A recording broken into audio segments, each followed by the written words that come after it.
Hello everybody, this is Buddy Webb, Midland, Texas. This video here is, I think I'll name it The Biggest Crime. And that's based on emails between myself and Texas Rangers Jeffrey Strain back in 2017. That's what we're looking at here. And you can see it's April 4, 2017 that I had sent Ranger Strain this email. He actually, I was advised to contact the Texas Rangers by the Attorney General Paxton's office, and Ranger Strain was assigned to my case. He asked for the complete story, and I sent him about 70 fact-filled emails that should have left no doubt whatsoever. And in this one, on this date, April 4th, is the one where I told him what I believe the biggest crime is. And that's what we're going to talk here. And I said, but I believe the biggest crime is what I was told by the ex concerning the doctors. She whispered in my ear with 100% sincerity, the ex-wife had, the secret is a group of doctors are killing people for profit. Now this was just a few weeks before I was ambushed and shot with my phone lines cut inside my own home, and while we're still together. Of course, we only separated less than a month before the murder attempt, and she's alleged to be involved in it, and so. And then Ranger Strain, he replied back. You can see right here. He said, "How would a doctor make money killing people?" And then I replied back and I said, "Well, my best guess is those doctors were involved in the sex trafficking, human trafficking, racketeering ring, the underground facilities, and the crimes there." But come to find out that the ER doctors was my brother-in-law. I didn't know it, right? Of course, I was only married 3 months. The ex-wife didn't tell me that. She told me there was a group of doctors killing people for profit. She forgot to mention that her brother-in-law was a doctor, and come to find out he was my doctor on the night that I was shot.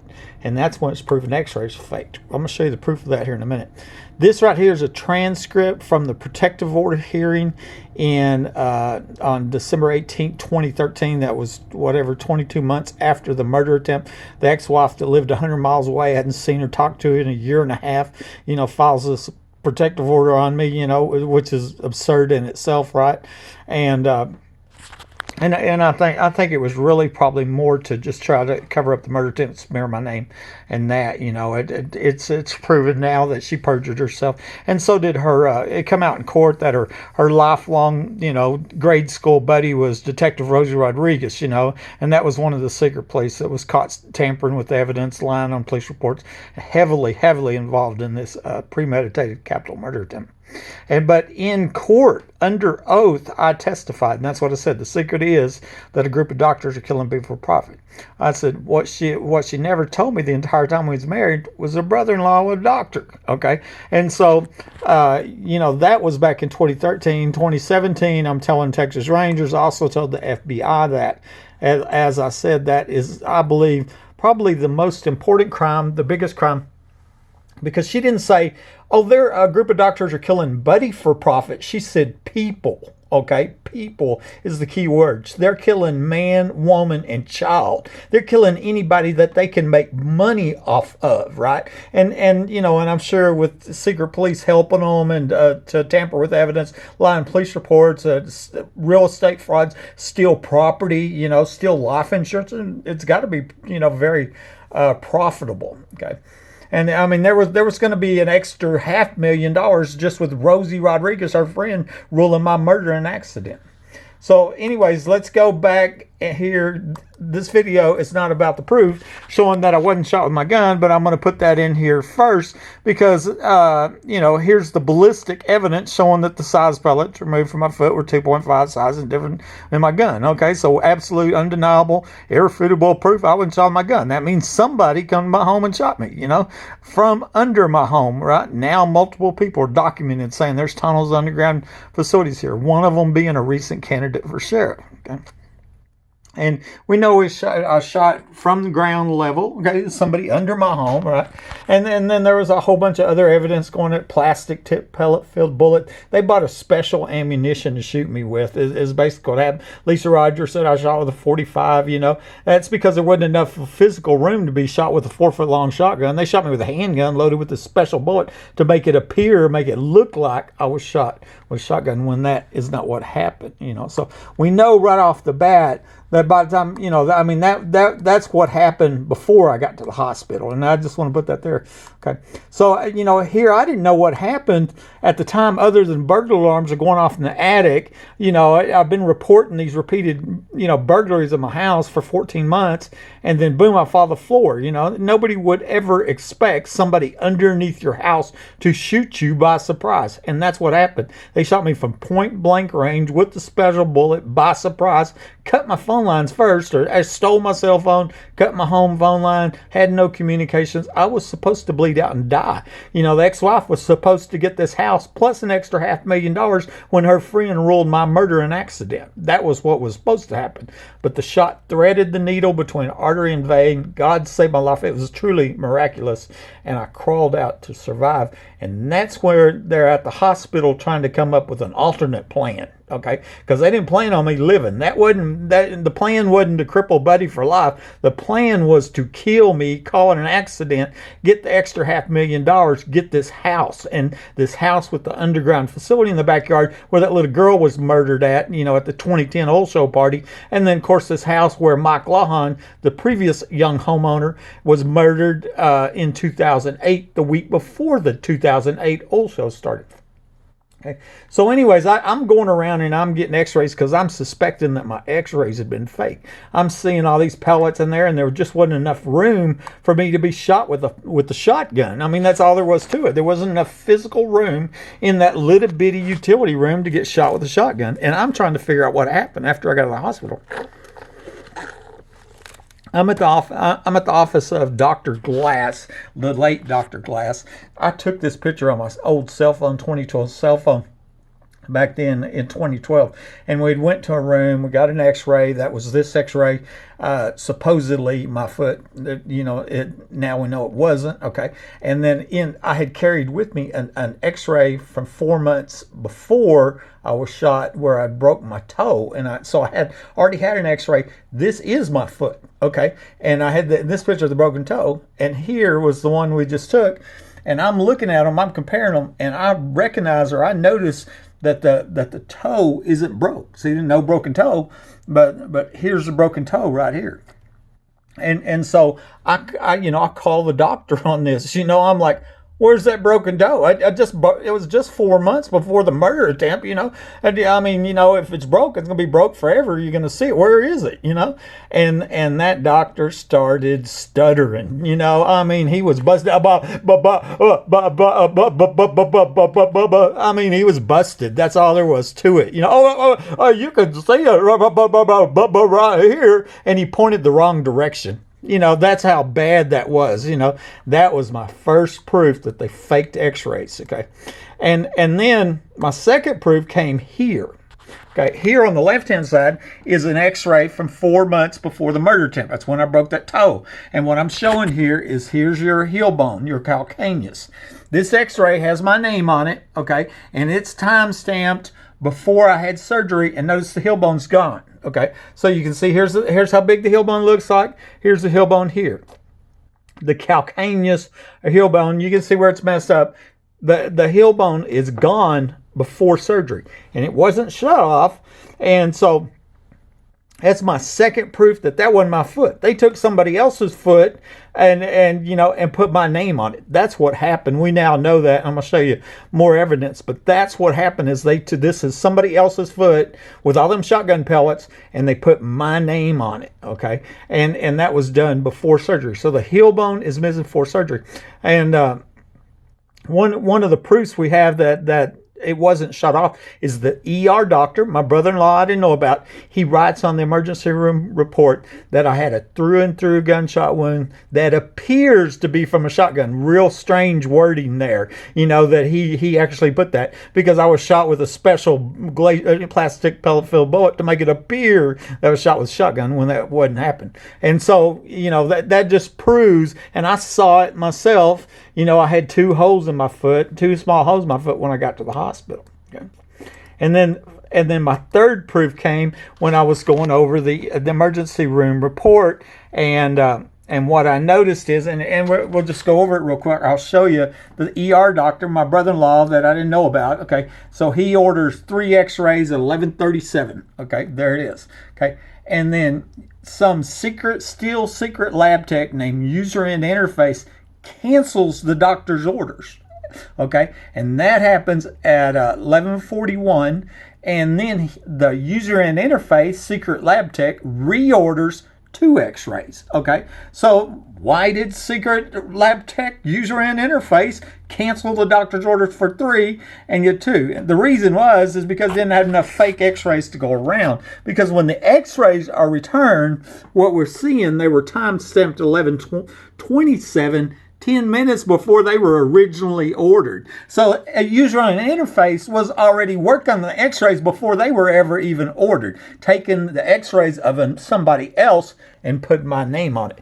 Why would they do that? Because I wasn't shot with a shotgun, right? The evidence is clear that I wasn't shot. I mean, there wasn't enough physical room, and I already showed you the other evidence, okay? And so then they faked my x-rays, okay? And then they took me into surgery, and the guy that they faked my x-rays with, he's missing his heel bone. We know that because of the x-rays. So they took me into surgery, and they cut my heel bone out on purpose, intentionally, okay? That's intentional maiming, mutilation, and dismemberment, okay? That's what happened. And here is the names of the people that were in the operating room. So somebody on this list knows something, okay? There's 2 surgeries here. The first one, 129/12, that was the night of the murder attempt. And here's the names. Carlos Morales is the surgical assistant. I really think he knows something. Candace Morgan, Edward Carter, Mandy Meadows, Boren Catunia, and the surgeon's name, I've never named it. But y'all need to know that. And it shows when I went in and when I got out, okay? And then 3 days later was the second surgery. So I don't know when they cut off my heel bone. Now remember, the reason they cut it off was because they'd faked x-rays with the guy that was missing his heel bone, and they were trying to make it look like them faked x-rays. Intentional maiming and mutilation at the hospital, because they were trying to cover up a premeditated capital murder attempt. You know, I mean, it was supposed to be a murder. I was supposed to die, you know, and the x-ray, I was supposed to get this house, right? The sister-in-law of the doctor was supposed to get the house, okay? So here is the staff on the second surgery 3 days later. Carlos Morales, Joel Dyer, James Anastasio, and Sharon Williams. And once again, the same surgeon, I left their name out. What had happened was they tried very hard to get me to agree to a below-the-knee amputation. And it was because of my dad, clues from my dad that something real fishy was going on, is why I said no. And, you know, now I know they were wanting to cut my leg off at the knee. They were wanting to cut the evidence off. They didn't want anybody to ever see what they had done to me in surgery. That was that second surgery. I really suspect that second surgery was not even needed whatsoever. So there's more medical fraud right there. There's plenty of medical fraud to go around here anyway. But you know, I really believe the only reason we ever had the second surgery was because they were trying to cut off my leg at the knee, because they were trying to cover up what they had done to me, right? This intentional maiming, mutilation, dismemberment, to try to cover up this failed murder that's going to make the sister-in-law of the doctor rich, okay? And remember, she's the one that told me there's a group of doctors killing people for profit, okay? So you can put all that together. A couple of months later, I'm going around getting x-rays. This is after I got out of the hospital. And my private doctor ordered some x-rays, and a radiologist named Dr. Hinton did this report. We're looking at a radiological consultation, okay? And so, you know, here's a date on it, and that's in April 12, 2012. Remember, the murder attempt was January 28, 2012, okay? So a few months later, and here's what Dr. Hinton says. He took the gun, he looked at the x-rays, he compared them from 1/17/12, what he called the injury date, to other ones that were taken on 1/19/12. Okay, and then he did his little write-up. Oh, metallic fragments, no. Okay, that's what he said, right? He compared them to x-rays. The problem is I was shot on the 28th, 11 days later. Okay, so that's not a typo, because that is 2 different dates.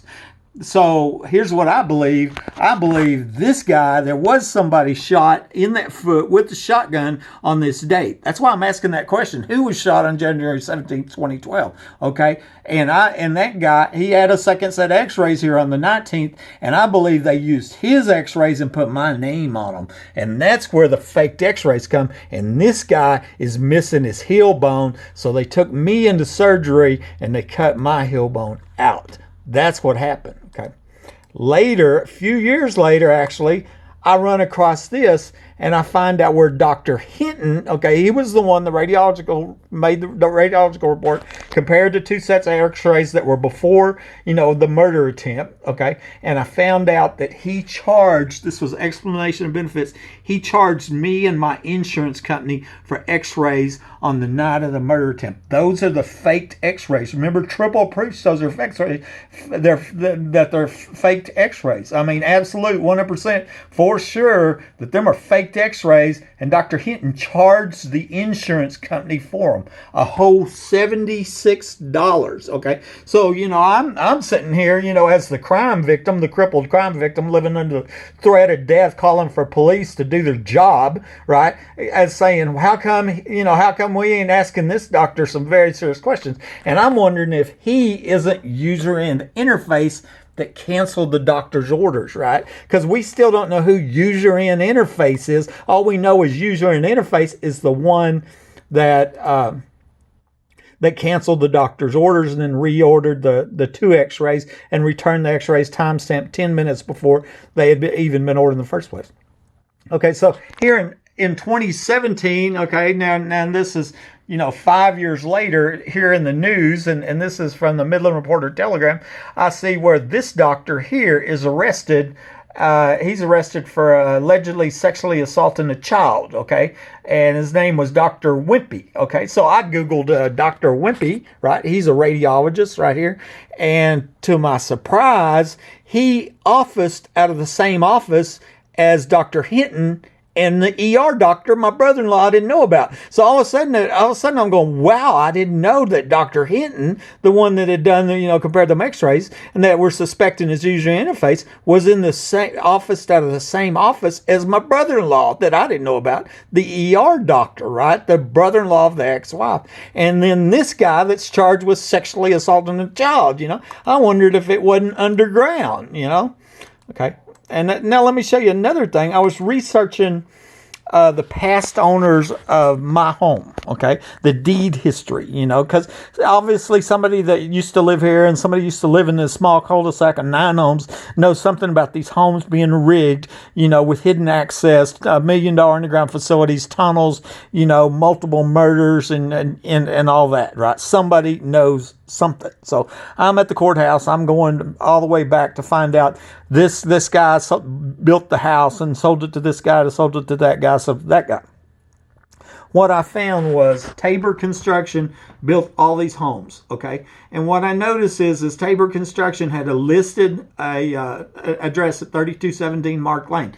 Now, they're no longer in business. They're forfeited, okay? So Tabor Construction's been out of business, but I knew their listed address 3217 Mark Lane.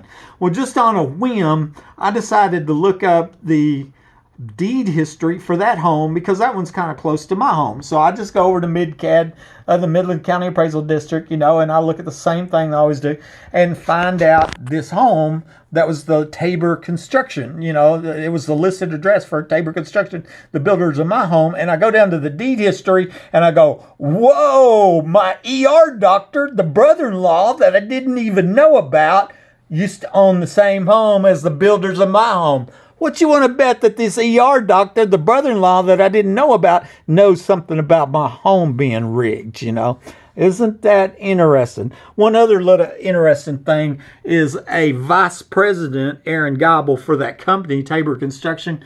He died on the famous Clayton Williams plane crash in 1990, Valentine's Day 1990. That was when billionaire oil man Clayton Williams was running for governor of Texas, and 5 of his executives went down in a plane crash on Valentine's Day in 1990, and one of those people was Aaron Gobble, He was a vice president of Tabor Construction, the one that was the builders of my home. I even wondered if Clayton Williams knew about the $1 million underground facilities where the also parties were held, right?